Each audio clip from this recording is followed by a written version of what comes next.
Welcome to Bespoken Bones with your host, Pavini Moray, connecting ancestors, sex, magic, and science. Pavini explores transpersonal tools for erotic wellness every new and full moon, engaging educators, healers, spiritual leaders, and scientists in revolutionary dialogue. Get ready to feel good and go deep. This is Bespoken Bones. Hi, and welcome to Bespoken Bones, ancestors at the crossroads of sex, magic, and science. We're in the business of healing trauma, connecting with our roots, and developing radiant erotic wellness in past, present, and future generations. And I am your host, Pavini Moray.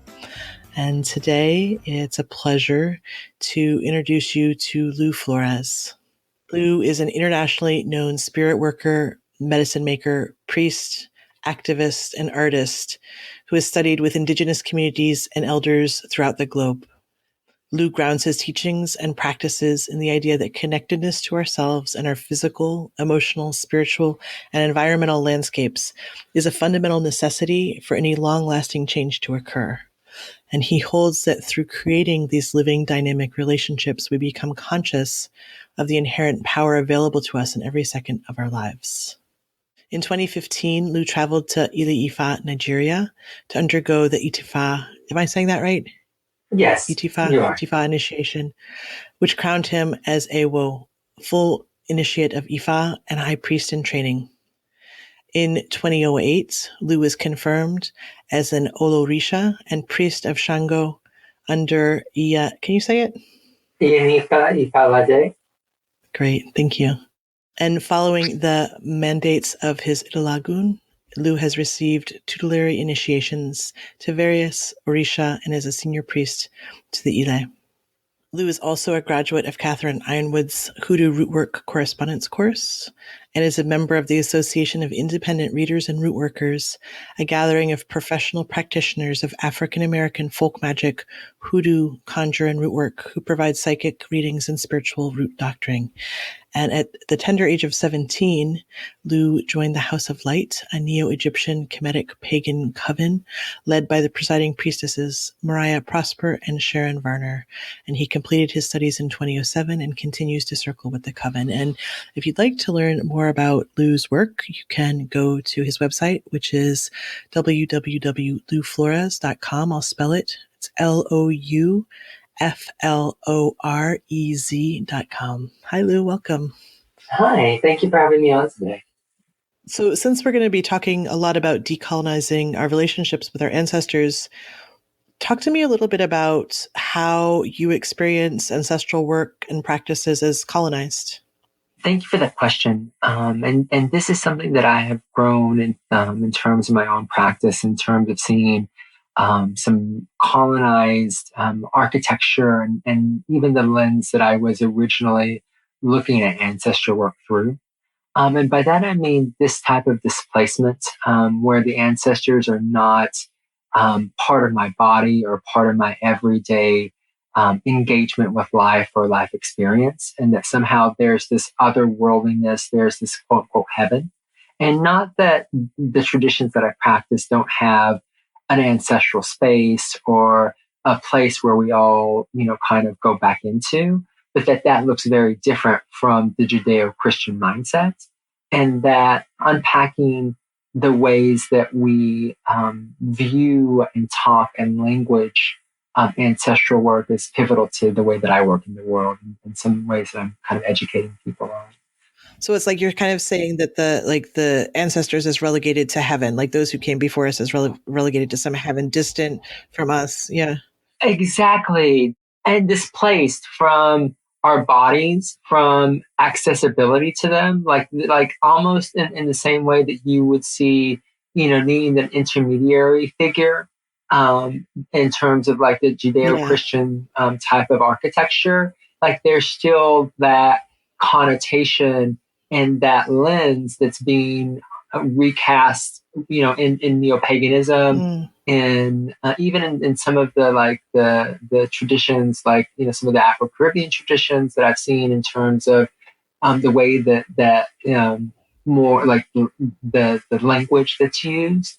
And so, my experience and what I've seen both in Nigeria as well as like in communities practicing here, and all, many of the communities that I work in, it is this kind of call to decenter some of those like voices or some of those narratives. And what I mean by decenter is look at where they come from, look at how they're taught, look at how they're expressed in our practices, and to see whether or not they're working for us, or whether or not they can be refined. And I've taken a lot of theory, postmodernism, feminism, and looked at it within kind of traditional frameworks as well, and looking at some of those same theories that have been this idea of everything that we see as new is actually old, and this type of loop of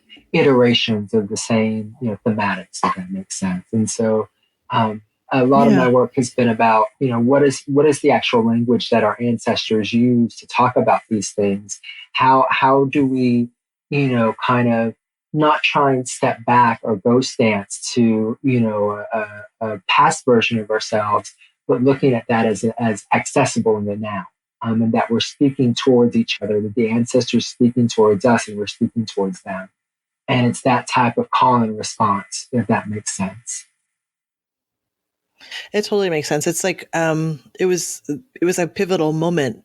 I hadn't really thought about it as decolonizing, but like it totally makes sense that you're framing it like that. Of like when I started thinking of like, oh, I'm in community with my ancestors and my descendants. Like we're a community, and there's not like that separation between us. There's not like, oh, I'm praying for my ancestors, but it's like I'm praying with my ancestors. Yeah, exactly. And also in terms of like, because this also brought on topics of like, what is the body and how do we even relate to like our physical bodies and the permeability of, like especially as a queer man, what does that look like for me not to be productive in terms of, being here to create children, right? Like reproductive, yeah. Exactly, right? And so the capitalist production model of heterosexuality, right? That there's you're only there to create another life, versus the inherent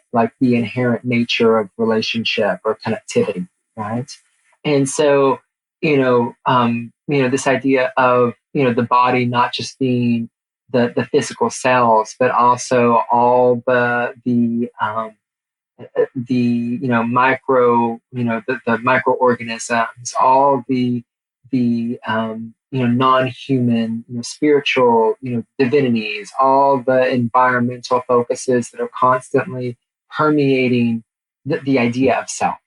And how do we recognize that just, individually within our bodies, or within, the bodies, right, of ourselves, but also, what does that look like in terms of the ancestral bodies, and not just, uplifting like this kind of soul, once again, individualistic, deconnected, separated self, but a self that's intertwined with all the permeability of its life, right? And all the organisms that they encountered, all the spiritual, divinities that they encounter, the environment, the landscapes, that's all just as important as the consciousness, if that makes sense, because the consciousness is a part of the larger consciousness of that body, and then looking at that in terms of like, our spiritual courts and that kind of, the interaction between ourselves, and I think that goes to a lot of your work in terms of some of the podcasts that I've listened to before, and that idea for me of decolonizing is from like part of what I see you speaking towards, and I think the feminist movement, non-capitalist, like identity, indigenous movements, like there's a lot of us speaking towards this decolonization and defracturing of, like the self from other, and the self outside of Earth or outside of where we are. Yeah, it's good. I have a practice of when I'm in the shower in the morning. I really love showers, and allowing the presence of my ancestors to be with me, right? Of like how magical it is that this hot water comes out of the wall. Yeah. And like, oh, ancestors come in and enjoy this. Right. And like, I think about it, like when I drink water, like this is the same, I'm talking about the permeability thing here, right? That you mentioned of, when I'm drinking water or when I'm in water, like it's the same water, right? It's the same water that they drank. It's the same water that they peed. It's the same water that they bathed in. It's the same water that they washed their babies in. It's like, the same water that they made tea out of. It's the same water that rained down on their heads. Like it's the same water, right? Like this, it's the same land. It's the same earth that's making the food that I eat that they eat, right? It's we live on a small planet. It's a finite amount of matter, right? And so like that thing about like we are our ancestors, not that our ancestors are separate, is such a profound paradigm shift, I think, when we come to that. Yeah, thanks for saying that. I'm curious about if you talk a little bit about language. And because if we are going to decolonize this relationship, if we are going to switch to this new paradigm of like we are our ancestors, what's the role of language in that? What do we have to do with language? What do we have to know about language? Well, I have there's a lot to say on that. And I'm going to hit it in a couple of different ways. First, I want to talk about trauma on the body and this idea of like the double-tonguedness. And what I mean by that is that, as colonized people, right, as we have all been, and whether that's on whichever side it is, right, as both the perpetrators of oppression as well as the people who've received it. I don't like to use victimhood because I think that isn't authentic to my experience. I'm not powerless. I have power. It's that there's oppressive forces acting upon me, making my life hard, right?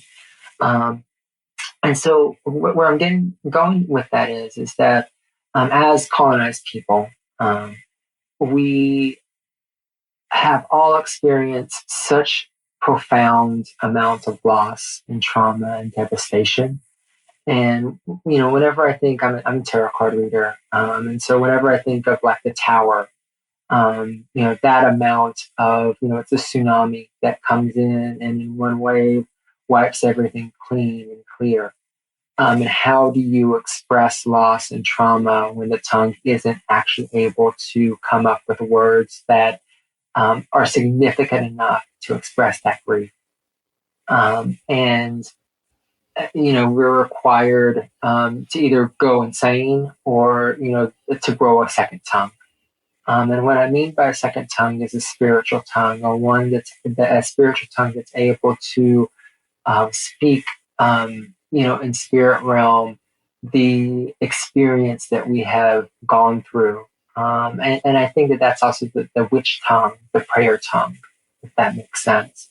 And that it's not necessarily born out of trauma, but that it's born out of intense emotionality that's not able to be given voice in the human voice. And that, it's like we were talking about before, all the beings in my body that's coalescing into this selfhood, speaking at once of that experience.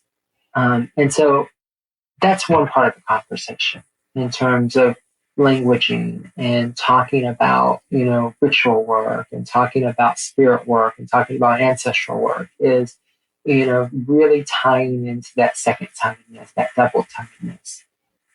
Because I think that that's where our power really is held, in terms of speaking to the universe, what we want our lives to be. In the Ifa tradition, we have this concept of Olodumare, and that's the creator concept. And literally what that means is owner of the womb of light. And that every form of being, both in terms of darkness and in terms of light, are created out of this womb that we all go into, are born out of and go back into when we pass. And that, there's a permeability in time in that as well, like we were talking about before, this kind of speaking towards each other, within our bodies. And going from this idea of double tonguedness and drawing on that kind of that spiritual tongue, so to speak. And then, in the Ifa tradition, you're looking at that kind of creator concept, and that we're constantly speaking into that womb, what we want our lives to become, what we want, how we want to manifest. And every second of our being is that constant conversation, and that our journey is to be awakened to that conversation, for it not to go, into into the liminal, if that makes sense, or into the subliminal, to make it present, and to bring about balance whenever things are out of balance. And so I don't even know where I was going with this, but it's a tangent. That's kind of one part of the conversation, or one part of the way I talk about spiritual languaging. What are we actually saying? I think about it in terms of intention, like being really intentional about like I think what I hear you saying is like we're calling out even if we're not aware we're calling out. And so the intentionality around it, around the calling out, the language, the spiritual language thing. And being able to recognize how much of our language is based out of grief and loss and tragedy and trauma, that we're speaking out because we have been colonized, because we no longer have access, or we there has been that Cartesian separation, right? That mindness that's outside of embodiedness, right? So I think that's an interesting aspect in terms of like looking at language.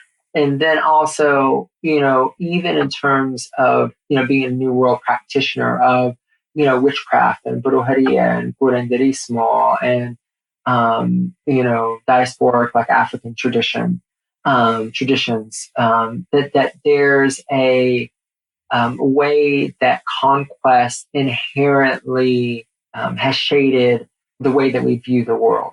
Because even in terms of like the names that we give things, so like brujeria, right, is a response to, or not a response, but the colonizer coming into Latin America, and because of Inquisition, and creating new ways of naming what they saw as evil, or saw as powerful, that was cast as evil, right?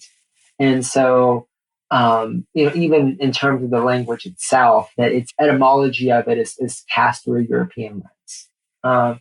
And so, talking about ancestors, even though the word ancestors, by its very nature, it is not necessarily a word that my ancestor, or that my dead people used, right? And not that I'm saying that we shouldn't talk in English or speak in English, but to be able to open up the conversation and not just keep it as ancestors, but what does it actually mean within a cultural specific context, and that it's not all the same, right? So, ways of kind of questioning and decentering,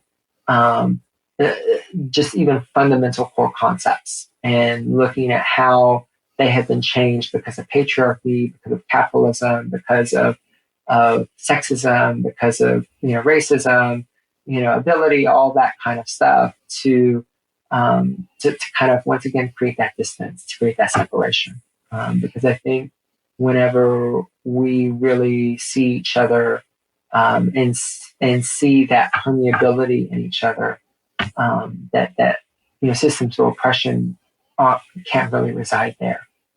I'm curious, just listening to you speak, had a question come up about where does that impulse to dominate, where does it reside? Like, is it in this Cartesian split, as you said, or is it like in the body? And I've been just kind of in the light of all of the stuff with sexual assault that's coming up. I've really been sitting with this question of like, where does that reside in me? That impulse towards domination, towards colonizing, right? And is that innate? Is it something that I've learned? Is it patriarchy in that like layer of, like all of the like oppressor mentality, whiteness, like stuff that like I embody because of just the position that I inhabit in the world. But like, I'm just curious if you have any thoughts on that or feels about it of like where, because it's like, it's almost like to be able to decolonize, I really feel like we have to understand, well, what is it to colonize and what is that impulse and how do we identify it when it comes up and how do we work with it? Absolutely. No, it does. And I think that it's a really nuanced like conversation, which I love. And I definitely don't have any answers, but I have more questions myself, to be honest with you. But I can tell you like my best thinking in the moment.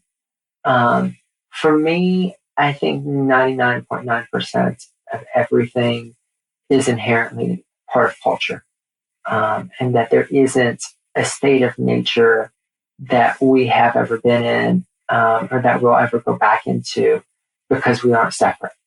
Um, and so even whenever we're looking at like evolutionary, chimpanzees, type of thing, there's a way in which we're inbred to be part of community. I'm not saying that there aren't competing factions or that thought survival of the fittest, but that even the language of survival of the fittest is a colonized ways of looking at nature, right? That this kind of separation, this type of the domination comes out of a specific cultural context and a framework, and that language itself comes with history, right, and its own ancestral base. And my personal opinion is that we as a species, that honestly mainly a lot of our drives, a lot of the way that we are shaped is based upon how we learn to interact and how we learn to be people. And I'm sorry, I'm trying to not go off in so many tangents and just be direct or be straightforward. I mean, it's a hard question, right? Like trying to tease it apart of like what's nature, what's nurture, and how can I learn to feel it, right? When it comes up, how can I learn to identify that set of sensations that are like, Pavini, go dominate the situation. I mean, it's not that transparent, but it's like, use power over, right? Well, and that there's a difference between like, and I don't know if this has anything to do with the actual conversation that we're talking on, but spirit just lead me to kind of go back to it in my mind over and over again, so I pay attention.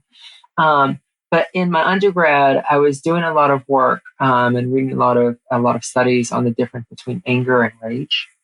And the anger is actually a connective emotion that's identifying a separation that has occurred and wanting to bring about connectivity. But that in order for that connectivity to come back, that first there needs to be an acknowledgement of that separation, of whatever happened to cause a split. And that rage, on the other hand, was an instinctual need to eradicate otherness. And that it's brought on, in that fight or flight response. Like me or you, like one of us isn't going to make it out of alive here.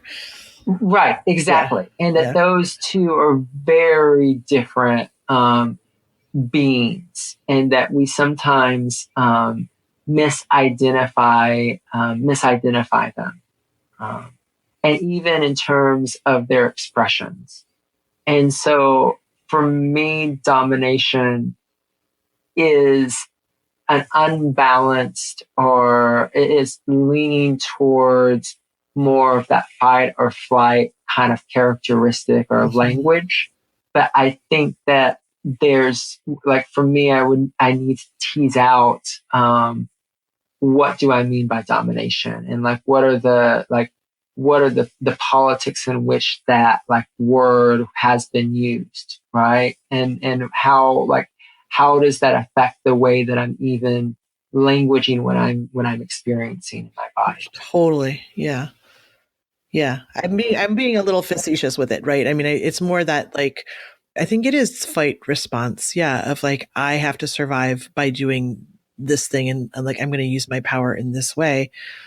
right? And then that leads us into all kinds of cultural trouble.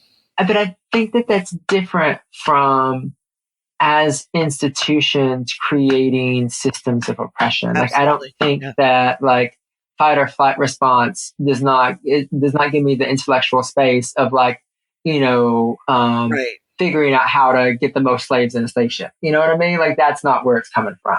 Nor is it coming from the anger space. Like, it's coming from a different mentality and a different narrative than any of the things, like any of those types of situations for me, Yeah.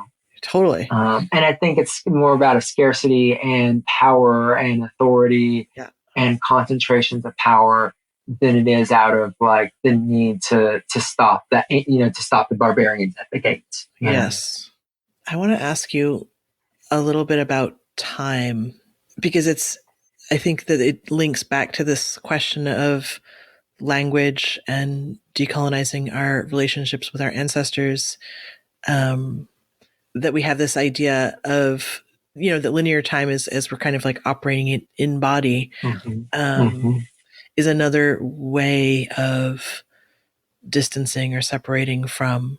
And I think you probably have some thoughts about the construct of time and how it informs our capacity to be with our ancestors and our descendants. Yeah. Absolutely. So my work, or where I'm standing now with time, is that in some ways there is a real reality to it in terms of like, I don't know any magic spells to like automatically, like kind of bilocate and go back into the past. But I have done some personal work and done image work where I was, kind of doing some soul recovery, in, very traditional, ways. And I was able to notice different changes, even in terms of like my facial features in that picture. And whether or not, people want to see that as woo woo, whether or not you want to see that as real. But I think that there have been and there are currently, practices that are able to speak into that permeability of time, like we're talking about before, that it's all permeable, that there isn't this, kind of bifurcation. And a lot of, I'm not saying every indigenous tradition, but many of the ones that I practice, look at time as the future being, the behind us, and the past being in front of us, and that it's just iterations, new iterations of the same being, of the same experience, of the same problems, of the same blessings as well. But that both in terms of the ancestors that walked before, there's nothing that we haven't experienced in our life that they haven't experienced in theirs, and that through once again, like the permeability of time, that we're able to speak into both of those, and to give each other, nourishment. To, we pray for them, they pray for us in that same moment, and that, that's something to draw on in terms of how do we locate ourselves now, in terms of looking at the past, because that's what's going to be iterated again in the future. And so how do we position ourselves in that way, if that makes sense? That looping, that looping back and forth, on that weaving. Totally makes sense. Yeah. I mean, I just think about it like, that part of disbelonging is that sense that no one could possibly understand what you're going through. Right. And I don't know, maybe I'm just projecting this onto the rest of the human race, but at least in my experience, I can speak from, there's this sense that like, oh, the life that we're living, the life that I'm living is so complex, right? There's so many facets to it. Like, and I think like back to my ancestors, and they lived in a simpler time, right? There's this like mythology. And what happens in that, I mean, whatever, it's cute, it's quaint, but like what happens is it means that I strip them of some of their humanity. And in doing so, like I lose access to the resource of their knowledge. Like if I think that my ancestors can't possibly understand the nuances and complexity of gender that I'm living with, how can I turn to them for a resource? Because I'm like, oh, they were just, like, and it goes back to that piece around language. Like they absolutely had different language, right? But their embodied experiences, I don't think were any less subtle or nuanced than mine. And yeah, so I just wonder if there's like, you're picking up what I'm putting down here about all that. I'm in complete agreement. And that's why whenever, basically whenever people come to me and want to start studying, I do deep ancestral work with them. And really, bring, like, once again, bring that identify that separation and see that, like, that idea that they didn't have a concept of what I'm going through as a colonized version of me being displaced out of my own power. Um, and so that those are interconnected, that's a strategy, that has been a very informed and intentional strategy to disempower communities of color. Like that, I mean, it's in history books in terms of, going in and burning down, groves, going in and, completely messing up the ruling authority, that those are strategies of disempowering the systems that have fueled us, right? And those are also systems that are creating the global warming, crisis, that are creating some of these big illnesses in the world, and we're all based out of that same mindset and strategy. And so, whenever I do like healing work specifically with LGBT, communities and practitioners, and with myself, there's a lot of, there's the different ceremonies, but one of the main ceremonies that I work with is called the Misa. And it's where we literally call the spirits of, specific people in, and where they talk about their lives, they talk about the things that they experience, and any advice, anything that they have in terms of wisdom that they can give us in our present day, lives. And we uplift those spirits. We build altars for them and recognize them and give them spaces to talk. And they literally come in ceremony and talk, not just in, some disembodied way, but actually come in and speak. And that these are things that we have access to. And then there's some other like gatekeeping ceremonies that really acknowledge the two-spirit, the genderqueer, the trans communities, the medicine of those spirits, and what they give us in the world. Identify the medicines. Oh, say more. What do they give us in the world? I want to know more.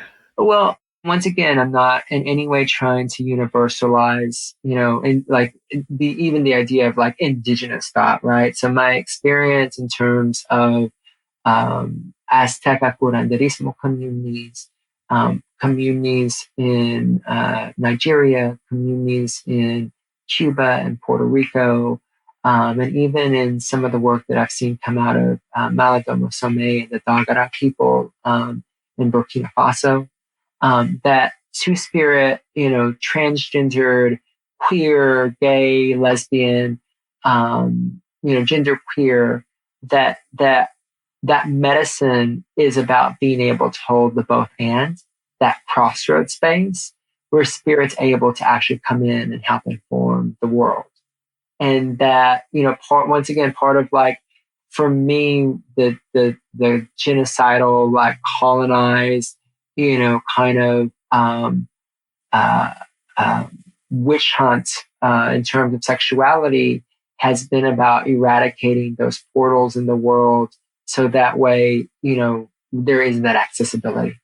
But that there's an inherent link to, spirit tongue, spirit language, spirit, the loop is embodied, if that makes sense. And so, that it's more accessible.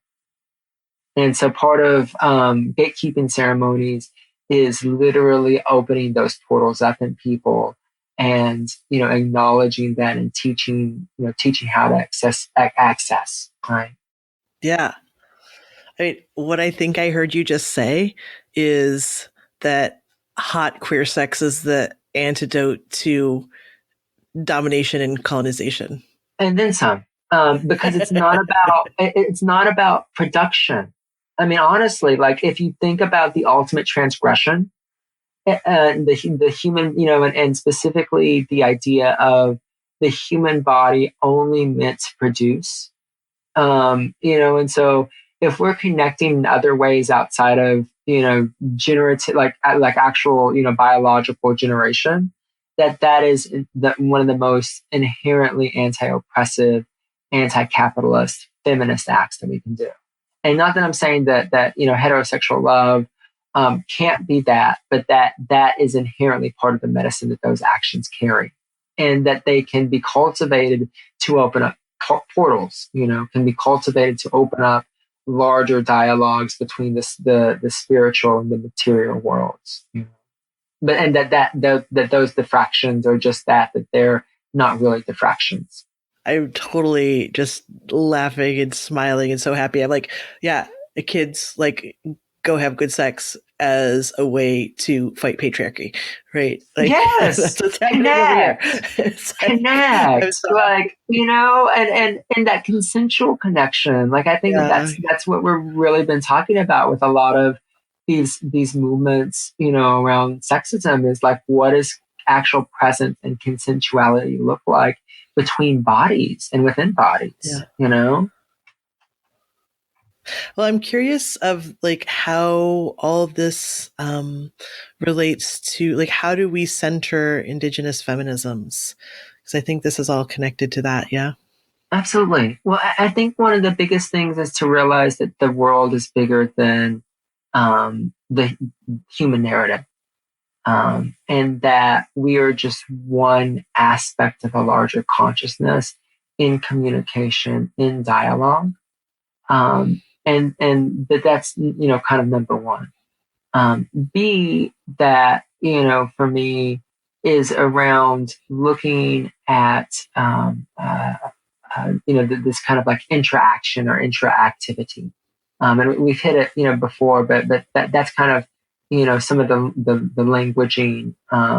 It's more than interconnection. It's a deeper version of all the organisms that compromise, that consist and sit, that create my being, are all in agreement all at the same time in terms of what we're doing. And internal consent. Exactly, as well as external consent, because it's all permeable, right? That it's that both hands. It's not one or the other. And that's part of that, iterations of that languaging and decolonizing work. Do you have like an example of like how when you're in that space, right, of internal consent, external consent, decentering humanness and centering earthness, like all that, do you have a good example of like a moment that you've had in your life that's like that? Oh, all the time. That's the reason why I do magic and witchcraft and everything else that I do.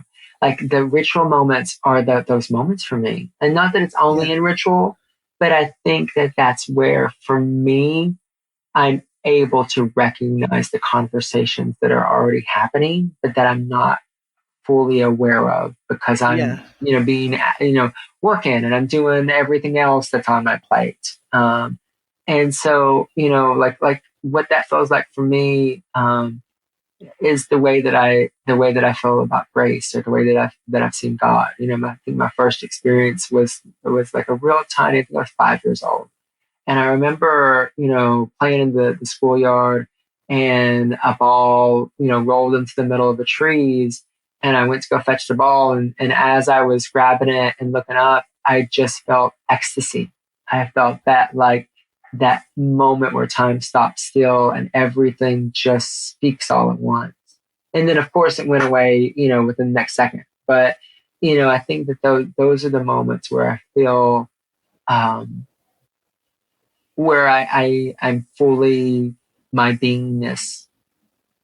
Yeah, it's interesting how it comes in moments like that, right? Because it's like, yes, because I have this inclination to be like, okay, what are the practices? How do we actually center Indigenous feminism? How do we actually do that? What are the practices? But like the word you used was grace, and there's like that's an availability practice, right? Yeah. That's Absolutely. just like an attention and availability. I think that it's, I mean, of course, there's the practical like application of it in the real world in terms of, actually inviting people to speak and inviting lecturers of color and, indigenous, feminists to speak, and open up our spaces more in terms of, genderqueer scholarship, and, specifically looking at the intersections of race and class and ability and not affording one more substantive gravity than the others. Yeah. That kind of model.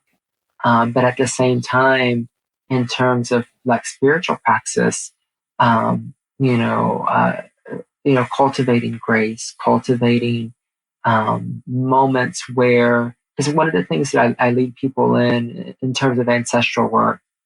I'm sorry, my computer just went off. One of the practices that I lead students in terms of ancestral work is to physically, at their bovedas or altar tables or however they lay out their ancestral space, that they start to call one, they work with one ancestor a day, give them something simple as penny candy and a glass of water, and ask that they inform their experience of that day in terms of the things that they're drawn to. So, like music, smells, food, activities that you want to go do, all that kind of stuff, as well as how they're being held in the body in terms of physical pains, in terms of, drives and motivations, all that kind of stuff. And that whole day in their physical bodies, that they journal about all of those sensations, because that's that ancestor speaking through and with them and in conversation. And then at night, releasing them before they go to bed. And in doing that with, ancestors that they actually want to develop a physical relationship with. And that's how you know when to call on, a specific person because they dealt with, this specific crisis in a certain way. Or, that this auntie was really good with her money and, always was able to find that money for, the haircut and, getting things done. You know what I mean? So being able to look at ancestral work and embodiment work as the same practice. Mm-hmm. Yeah, there's a piece here about decolonization that I want to just speak to, which is that sometimes folks consider ancestor work as the dead that they have known or have stories about.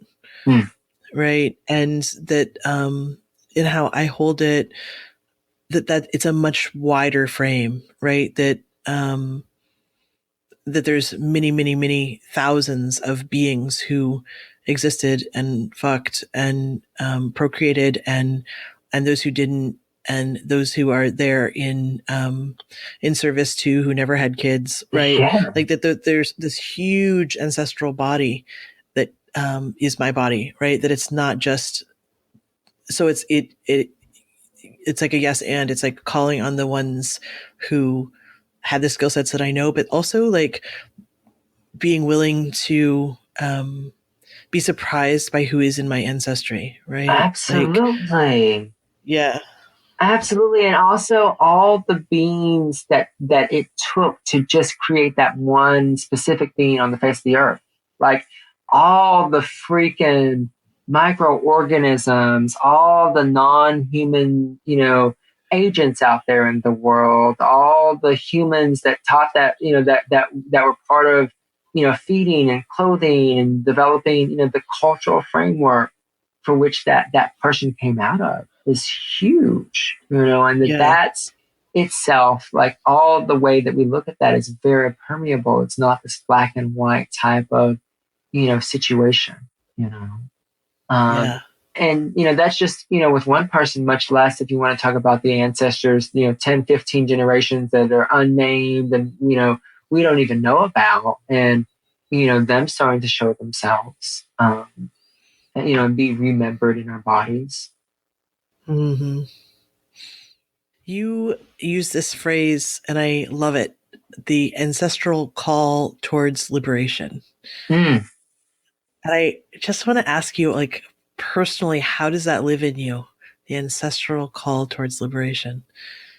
My ancestral call towards liberation looks like internally recognizing um, all the shame, the guilt, all the places where I want to be small, where I want to be safe. And by being safe, it looks like being small and hiding.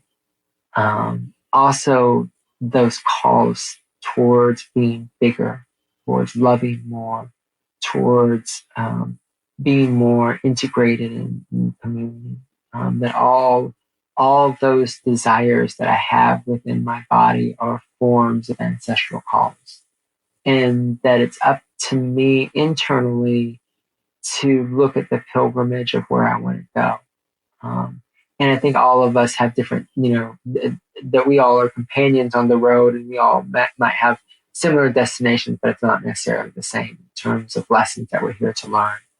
Um, and so I think that that's the interior work in terms of the pilgrimage or the ancestral call towards liberation. The exterior work um, is the very real work of seeing people who look like me, who love like me, who gender like me, um, being massacred and killed, and having their bodies litigated, and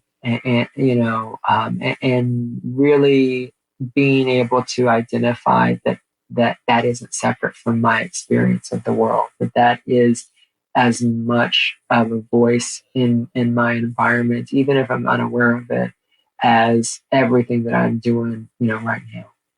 And so I don't think that you can practice any of these traditions and not be in conversation and speak into the creator's ear of what you want this world to be, and not have an active stake in making that so.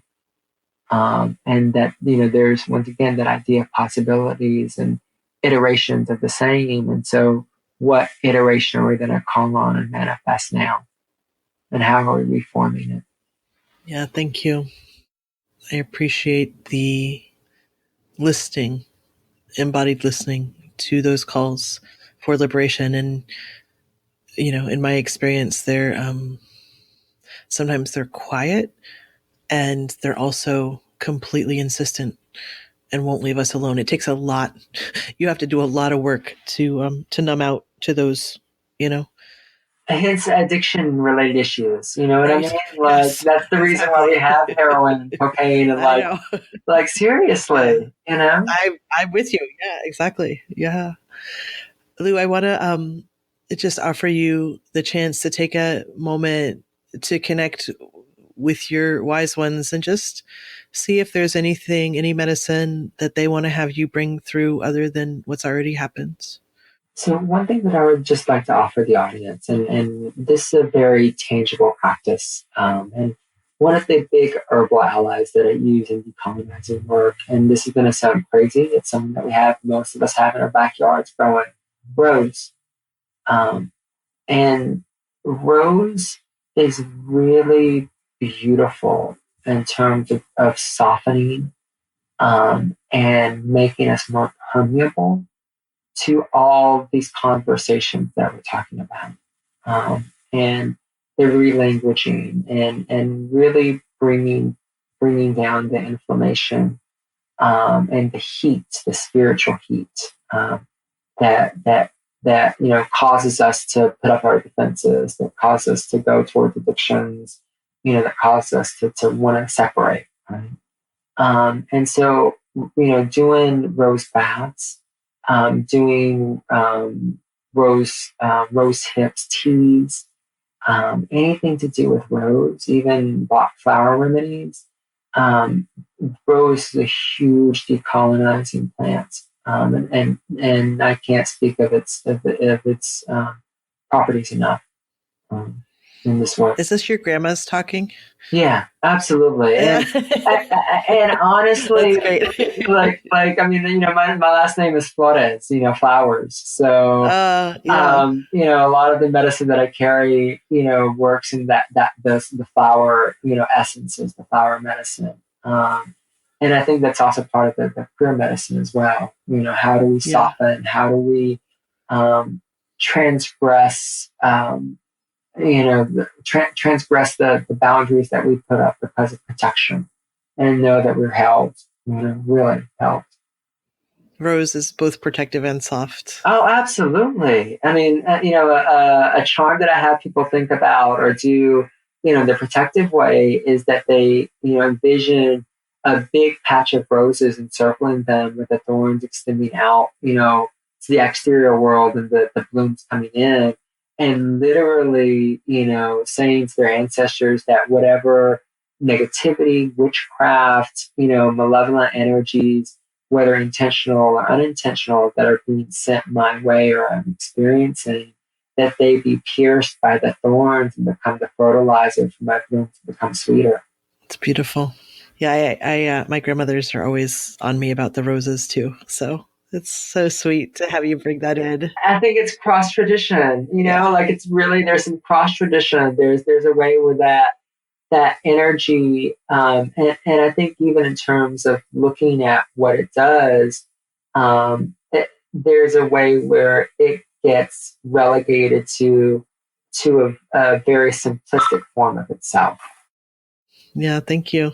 I want to talk a little bit about some of the ways that folks can dig in deeper with your work. Obviously, there is your website, louflorez.com.